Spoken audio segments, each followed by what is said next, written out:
The class with master जय? 2 दिन से आप 3 दिन से आप ऑलमोस्ट मेरे साथ काफ़ी या तो बोर भी हो गए होंगे या सर ने काफ़ी टॉर्चर भी हमें कर दिया। कितना बोलते हैं, चुप ही नहीं होते जब बोलते हैं। सो एंड थैंक यू जी। So today we took this event. This is our last class for this all the 4 days event. So we will have one more topic. We'll go with the yoga dance. Yoga dance is just like the healing fun.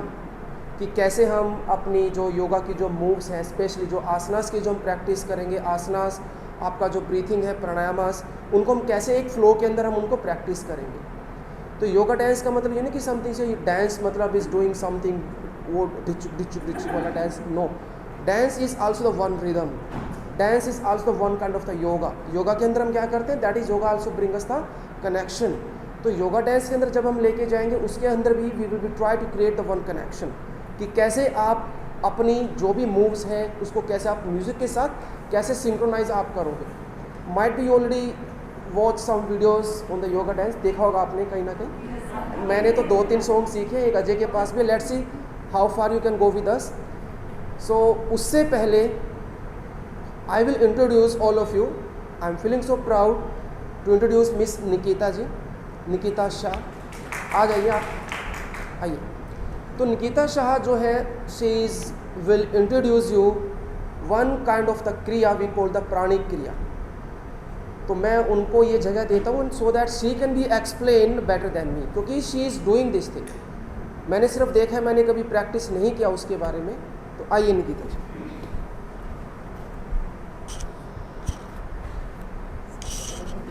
बस आ जाइए, मैं आपको सामने बैठ के सुनूंगा यहाँ से। नमस्ते ऑल ऑफ यू। मेरा नाम निकिता शाह है।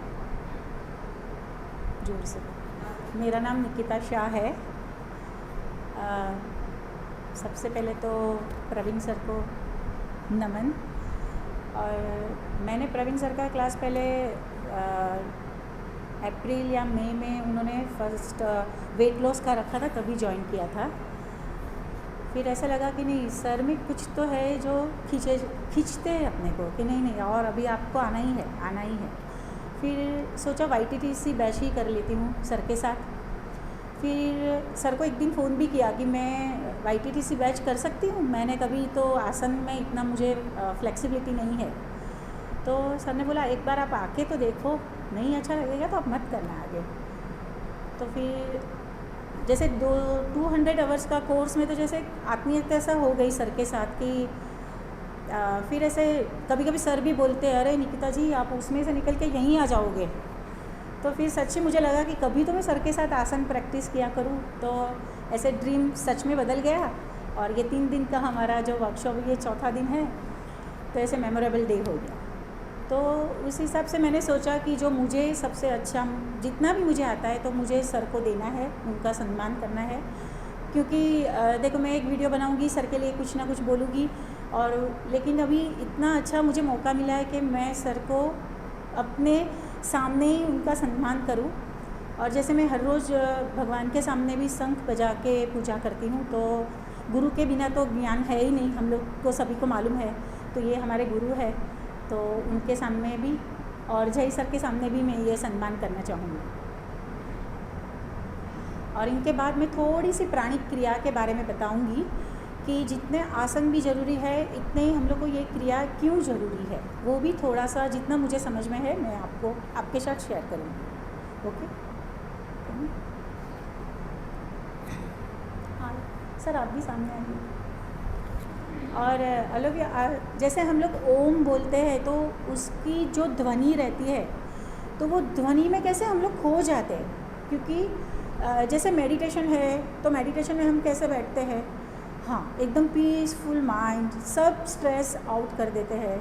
वैसे ही ओमकार में भी हम लोग ओमकार क्यों बोलते हैं, तो वैसे ही एक ये ध्वनि है शंखनाद की, वही ध्वनि के साथ आपको खो जाना है।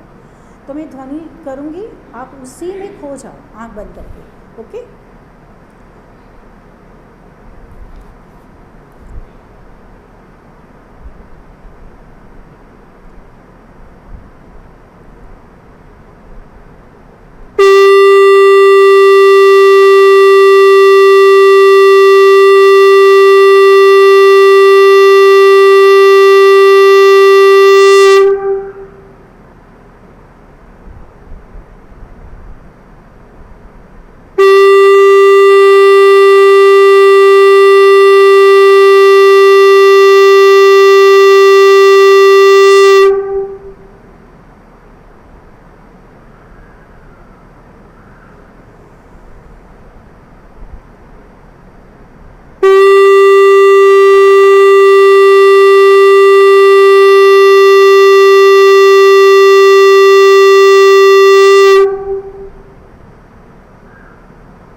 धीरे से आँख खोल सकते हो। एक छोटा सा था सर के लिए, जय सर के लिए और प्रवीण सर के लिए मेरी तरफ से।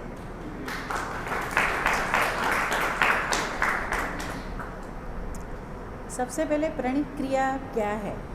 तो प्रणिक क्रिया उसे कहते हैं जो अपने को कंठ में बल मिलता है, नाभि को बल मिलता है और सबसे ज़्यादा हमारे प्राण को उसमें बल मिलता है।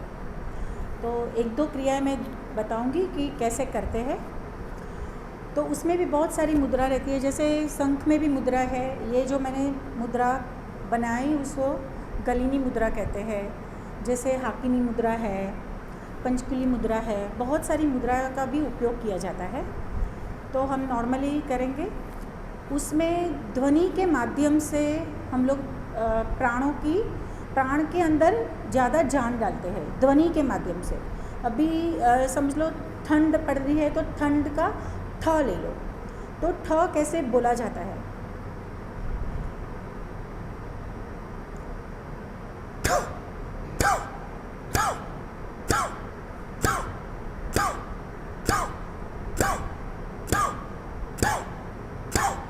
तो आपको मुंह से ठ नहीं बोलना है, नाभि से आपको वो है।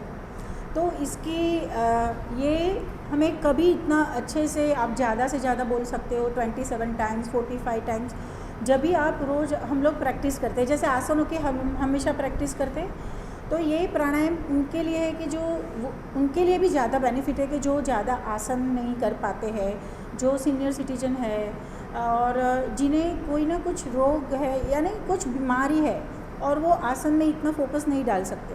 तो ये सारी प्रणिक क्रियाएं, बहुत सारी क्रियाएं हैं जो 70 इयर्स के लोग भी कर सकते हैं, 80 साल के लोग भी कर सकते हैं, क्योंकि इसमें भी बहुत ये है।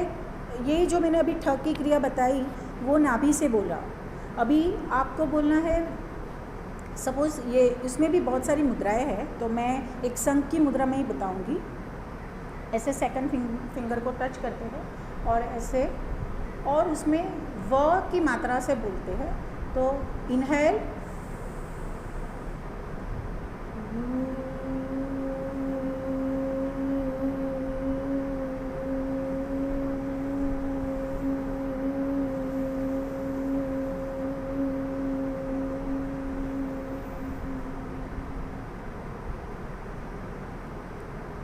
तो बहुत सारी ऐसी क्रियाएं हैं जो मैं बहुत सालों से करती आई रही हूँ। और बस once again thank you very much.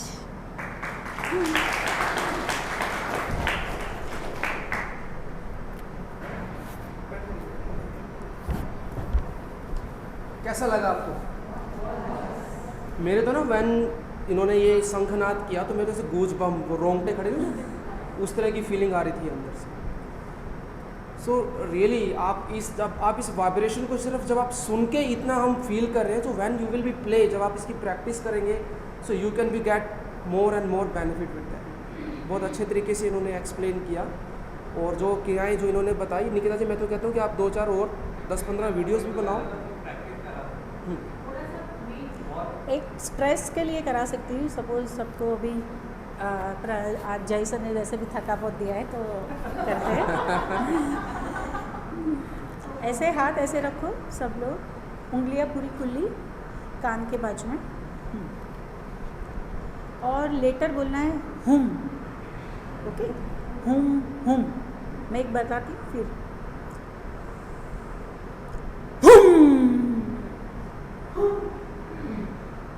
फिर जो म का साउंड है, जैसे हम लोग ब्राह्मणी में कैसे करते हैं, लास्ट तक जो वो साउंड रहता है, तो वो साउंड जब तक वो वाइब्रेशन है तब तक आपको रुकना है, वापस सांस नहीं भरनी। जब तक वो है वाइब्रेशन आजू बाजू में, वो रुको, फिर वापस सांस भरो।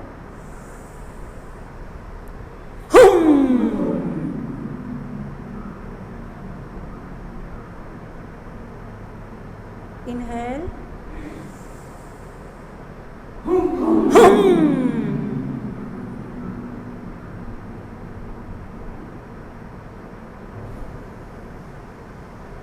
और एक बार करेंगे। इनहेल, हाँ, अभी काफ़ी अभी नए नए हैं तो गले से आवाज़ आ रही है। निकिता जी हाथ ये रहेंगे या ये रहेंगे? ऐसे रखो, आप ऐसे रखो, ऐसे रखो। पहले तो सबसे पहले तो समझना है कि गले से नहीं बोलना है, यहाँ से नाभि से बोलना है। जैसे कि जो हमने कल आई थिंक सी की बैच सी में प्रैक्टिस किया था, हाँ हाँ, तो ये जो साउंड है वो कहाँ से आ रहा है आपका? नाभि से आ रहा है। आपने बीज मंत्रास के बारे में सुना होगा, चक्रास के बारे में सुना होगा। हर एक चक्रास का अपना एक मंत्र होता है, जैसे कि लाम, वाम, याम, राम। तो ये जो कॉन्सेप्ट आई थिंक वहीं से है, वहीं से उनसे रिलेटेड ही है, क्योंकि ये फर्स्ट स्टेप है। बाद में यही चक्रास के लिए आता है, जैसे कि पंखुड़ियों के बारे में, जैसे जैसे चक्रास के हम लोग है कि अनाहत चक्र में कितनी पंखुड़ियाँ है, यहाँ ब्रह्मास्त्र अपने है, क्राउन चक्र है, तो हजारों पंखी, तो उनके लेटर्स अलग अलग रहते हैं। जैसे हम लोग को चक्रस के अंदर जाके ध्वनि करनी है तो वो और एक लेवल ऊपर चला जाएगा। ये इस नॉर्मल प्राणायाम है का सभी लोग आसानी से कर सकते हैं। ये प्रक्रिया वो है। ये जितने भी जो बीज मंत्रास बताए गए हैं डिफरेंट चक्रास के, हम ज़्यादा डिटेल में तो नहीं जाएंगे, लेकिन उन हर एक बीज मंत्रा को प्रोनाउंस करने से उनका इफेक्ट पर्टिकुलर उसी प्लेस पर जाता है। रम, वम, लम, वो सभी एक वही है। लम लम लम, सो सम, ये जितनी भी ध्वनियाँ हैं, इन सारी ध्वनियों का पूरा इफेक्ट आपके अंदर आता है। So thank you so much. आपने इनका कॉन्फिडेंस देखा? Can see the day she came first time. मैं अपनी कोई YTTC की कोई मैं एडवर्टाइजमेंट नहीं कर रहा हूँ, पहली बात, सच्ची, but I really want to be feeling proud कि पहले दिन ये बोल भी नहीं पा रहे थे क्लास के अंदर। जब टीचिंग के अंदर हमने बोलते हैं क्योंकि you have to be teach something, explain something, so was very shy, very nervous, कांप रहे थे, जूझ रहे थे। And now you can say see explain very very well. छोटे समय में, थोड़े समय में सी एक्सप्लेन सो। ये बात सच है कि मैं YTTC जब भी क्लास ऐसा रहता था कि जब भी सर और हम लोग के साथ कम्युनिकेशन रहता है तो काफ़ी कुछ सर को पूछना है, लेकिन मुझे ऐसा ही लगा, अरे मैं नहीं पूछ पाऊँगी यार, मेरे का बात का नहीं है। सर बोलते नहीं अभी आपका ही टर्न है, आपको करना ही पड़ेगा। तो जो आता था वो भी भूल जाती थी, अरे नहीं मुझे नहीं होगा, मेरे से नहीं होगा। लेकिन सर तो यही एक डिफरेंस होता है एक टीचर में और एक प्रैक्टिशनर के अंदर। प्रैक्टिशनर जब आप वहाँ पर है, करना एक होता है, करवाना जब आप यहाँ पर हैं। Even you are doing so good, you have a very good knowledge, very good flexibility, everything, लेकिन उस चीज़ को एक्सप्रेस करना, उस चीज़ को मतलब कि समझाना सामने वाले को, और समझाना भी मतलब उस तरीके से समझाया जाए ताकि वो चीज़ उस स्टूडेंट के माइंड में अच्छी तरह से वो सेट हो जाए। So that is the art of the teacher. इस टीचर की भी एक क्वालिटीज़ होती है और उसके लिए कॉन्फिडेंस का होना बहुत ही ज़रूरी है, जो हमने कल भी इस टॉपिक के ऊपर बात की। और सर की एक बात, सॉरी सर, एक बात बहुत अच्छी लगी थी YTTC में। सर ने एक बार बोला था, शायद सर को याद है, कि काफ़ी लोग योगा करवाते हैं और काफ़ी लोग ये आसन भी सबको आता है, लेकिन आपके पास ही क्यों आना चाहिए, आना मीन्स सबको आपके साथ ही क्यों जुड़ना है। तो वो क्वालिटी आप अपने में लेके आओ कि सबको वही चीज़ आपसे सीखने अच्छी लगे। तो वो बात मुझे ज़रा मैं हर रोज़ याद करती हूँ कि सर ने ऐसा भी अच्छे से सिखाया है। वो चीज़ इस तरीके से थी कि योगा के अंदर हम करते क्या, कितने एस्पेक्ट हैं योगा के अंदर। आसन करते हैं, हम प्राणायाम करते हैं, मेडिटेशन करते हैं, षटकर्मास करते हैं, प्राणायाम क्रियाज, ये भी चलो एक पार्ट ऑफ द योग। तो you can be see a lot of teachers are there. तो why the person want to be come to you, वो आपके पास क्यों आए। तो इनके ऊपर थोड़ा सा हमें सोचना पड़ेगा कि so that's why you have to create some qualities in you, कि आपको क्वालिटीज़ अपने अंदर इंक्रीज करनी पड़ेंगी, मेंटेन करनी पड़ेंगी, ताकि आप अपने स्टूडेंट से, अपने क्लाइंट से एंगेज कर पाएँ। आप कोई भी चीज़ करवाते हैं, किसी भी टीचर के लिए सबसे बड़ा रिवार्ड क्या होता है?